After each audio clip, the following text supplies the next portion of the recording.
Says happy holidays like a conservative civil war on the internet. The so-called Doge faction of Trump's coalition, led by Elon Musk and Vivek Ramaswamy, is now openly feuding with Trump's anti-immigrant MAGA wing. The infighting broke out after Trump named an Indian-American venture capitalist, Sriram Krishnan, to be his advisor on artificial intelligence. That immediately triggered racially charged backlash from far-right activists like Laura Loomer, who said Krishnan's appointment and his vocal support for green cards for highly skilled workers was deeply disturbing and in direct opposition to Trump's agenda. Musk and Ramaswamy strongly disagreed and fired back with separate online posts that backed both Krishnan and foreign-born workers. Back with me now, our Bulwark podcast co-host Tim Miller and Washington Post national columnist Philip Bump. Also joining the discussion is Washington Post national investigative reporter Carol Leonnig. We have almost, two Washington Post reporters, one Bulwark reporter, all awesome people. Thank you guys for joining me on this holiday Friday night. Carol. I think Elon Musk is a businessman after all. He just wants to support Donald Trump because it's the best way to support his businesses. He wants to be close to the US president, and that's why he donated $270 million to make Donald Trump the next president. He donated that much to his campaign, and now he has a lot of power and a lot of influence as the primary donor of Donald Trump, and he wants cheap immigration, high-skilled immigrants coming into America to work for him and his businesses and make great product for his businesses and make a lot of money with them. So that's why he's supporting legal immigration. I truly believe that he thinks for himself first. Let me start with you. This puts Donald Trump in a remarkably awkward position, not just because two of his friends are fighting openly and on the internet and with, a deep divide between them, but also because Trump might actually have to weigh in on a policy specifics. Do you have any sense of where he might land? Do you have any intuition about how he's going to side in this fight? You know what, I think the best answer to that question, Alex, is past his prologue. And when we watched Donald Trump as president in the first term, the most important question he constantly asked his advisors, whether it be his chief of staff or Miller or Steve Bannon, what he asked over and over again in those early months of his presidency, and then later was, what about my base? How will this go with my base? So important to him. I feel like one thing that's really critical to Donald Trump is making sure that base is happy. And right now, this little civil war is like a Christmas present, essentially a late Christmas present, to people who have been sort of waiting to see the first fractures in the Donald Trump firmament for the second term.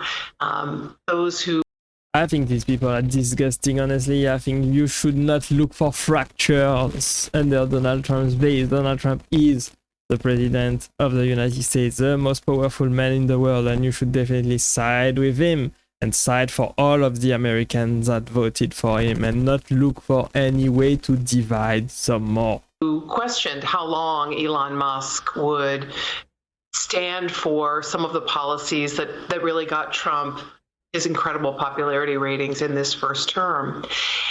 It's clear he's going to have to cool this down in some way, and whether or not he steps in and makes a policy pronouncement, I'm not so sure. But I think he's going to find a way to get some cold water on this as quickly as possible, because he doesn't want his base talking about how Donald Trump is sort of listening to the circus master Elon Musk tell him how to bring in more foreign workers because Americans have a culture of mediocrity, as was implied in some of the postings by Vivek Ramaswamy and also by Elon Musk in the last couple of days. Yeah, I don't think Donald Trump is gonna listen to his base that much anymore. I mean, he's not gonna be re-elected in 2028. This is his second term. He already had the first term as president, and so he can do basically whatever he wants. Of course, Elon Musk, as his primary donor and primary advisors, and being very close to Donald Trump, has a lot of power and influence over Donald Trump and his government and his cabinet and his decision ultimately and the bills and the laws that he will pass in the future. But Donald Trump will have to find a common ground. I still believe it will have to find common ground between his MAGA base, his old school supporters that are leaning far right and anti-immigration. And the new people that rallied with him and allowed him to win the election, basically Elon Musk and Vivek and Tulsi Gabbard and Robert Kennedy and so many more. Yeah, I want to get to those posts in a minute, Tim, but the notion, I mean, I think Carol's so spot on in highlighting the fact that Trump is concerned with his base. And like, newsflash, a billionaire, immigrant, Silicon Valley tech bro, not Trump's base. At a point, if it's the Elon Musk sort of shadow president thing or the Elon Musk is not one of us thing, something is going to be the straw that breaks the camel's back here. It's hard for me to imagine that at some point, and maybe some point soon, Trump is going to have to betray his friendship with Musk. Yeah, look, there's some natural tensions here, and it is appropriate that I'm coming at you from my parents' basement because in order to understand all of the characters, because you have to be deep into the MAGA online world to understand the fractures and the fighting here. But the short of it is this: Trump added in this kind of tech bro world, like just use it as shorthand. You have Musk, you have Rogan, but you have even kind of smarter, more VC type tech folks like Mark Andreessen. You know, they sort of played pretend on the culture war.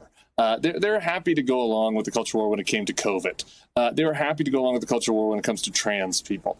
All these other random things, that sprout up on the MAGA right. But this immigration issue is core to that tech part of the audience. Meanwhile, the Steve Bannon wing, if you will, of MAGA, the ultra MAGA wing, nativism and being anti-immigrant is core to them. So this is a fight that you can't really, find a common ground solution. Philip, I agree with Tim. I mean, this is not just some holiday. Yeah, ultimately, Elon Musk is a businessman. And just like other businessmen, he thinks for his businesses first. He wants to make money with his businesses, and the best way to make money for his businesses is to hire talented people, whether they are from America or from any other place. Unfortunately, people that elected Donald Trump want an America first agenda, and they rather have the job for themselves, right? But I don't think that's the right way to go either. I think we can do both. You can train people, Americans, to be high-skilled and talented and work high-paying, high-tech jobs. And you can at the same time import hardworking, highly skilled, highly talented immigrants as well. Both at the same time is totally viable. And I don't think immigrants are taking the job of the American either. Kerfuffle. This is a real one. This is a big one. And I'm old enough to remember, Philip, the Republican National Convention when Trump supporters all had mass deportation now signs. This is the thing that gets them fired up.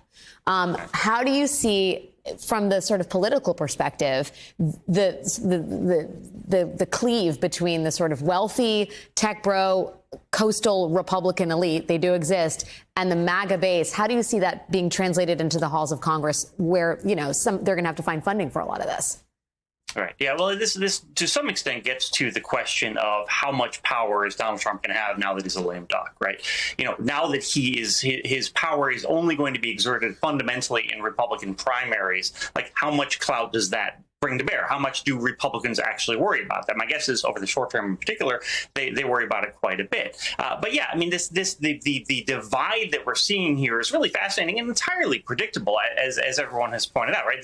The MAGA movement has a fundamental strain of this identity politics of white grievance, which when you talk about things like, they were willing to talk about, oh, DEI is this terrible thing. And, some of that was sincere and a lot of it was disingenuous, to Tim's point. But this is really a question of, there are a lot of Trump supporters who fundamentally do not believe that any immigrants should come into the country and have jobs that could potentially be done by Americans. And so Elon Musk, for example, he has a lot of people that he's hired at his businesses. He has a lot of people who are working at Tesla, for example, who are immigrants on work visas, who he has a lot of respect for.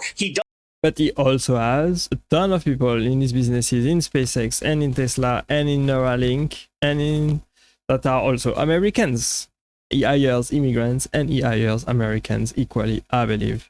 Doesn't fundamentally understand that there are also a lot of immigrants who do work in the agricultural field and so on and so forth. This is another example of where Musk is falling into the Dunning-Kruger trap of not really knowing what he's talking about. And so even for him, there's an inconsistency. He doesn't get that there's a similarity here. And so because of that, because you have both this tension on immigration and identity broadly within the MAGA movement, and because you have Musk who doesn't fully understand what he's talking about, the ramifications of what he's pushing forward on, then you get this tension. And it's not clear that Donald Trump is going to be able to pull everyone together, because at some point in time, Republicans are going to understand he's not the key to their future. Yeah, Carol, you mentioned Vivek Ramaswamy's tweets, which get at the fundamental sort of difference here between the MAGA base and the Doge coalition. I don't even know how big the Doge coalition is beyond Elon Musk and Vivek Ramaswamy. But anyway, at any event, Vivek Ramaswamy. Yeah, so you don't know what you're talking about either, right? Exactly, just like Elon Musk doesn't know what he's talking about on immigration policies. I think Elon Musk is a businessman first, and he should make policies that for his businesses, that advantage businesses in the United States. I think he should stick to Doge, to government efficiency, to what he was actually appointed for, and not talk about immigration policies when he doesn't have anything to do with it in the Trump administration at the moment. Unfortunately, Musk is having a lot of ambition right now. I think Musk will not stop there. He wants to grow his power and he wants to grow his influence. And I think he is finding a lot of joy and a lot of appeal to have a lot of power and influence over Donald Trump, the president of the United States, and an important role into the White House. And he probably will do the same in the future with the next president, with the next administration. He will probably donate also a lot of money in 2028 to have someone in the White House that favors him and his businesses as well, to make policies that favors his businesses in America. And it's very, very scary that all of this power and money and influence are all gathered on one single person, one man, Elon Musk. He is the richest man in the world after all, and he is a primary advisor to Donald Trump. I mean, he would have probably run for president himself if he was born in the United States. Unfortunately, he is American only. He is South African, right? He is South African, so he cannot run for president. He will never be president of the United States, unfortunately, unless that changes in the future, unless Americans allow immigrants to become president. I access the highest function in the White House, which is president of the United States. I hope you enjoyed this video with me. Let me know what you think about this in the comment section. I appreciate you for staying with me right there to the end. Thanks for watching, and click right there to watch the next video, and I will see you there. Bye bye.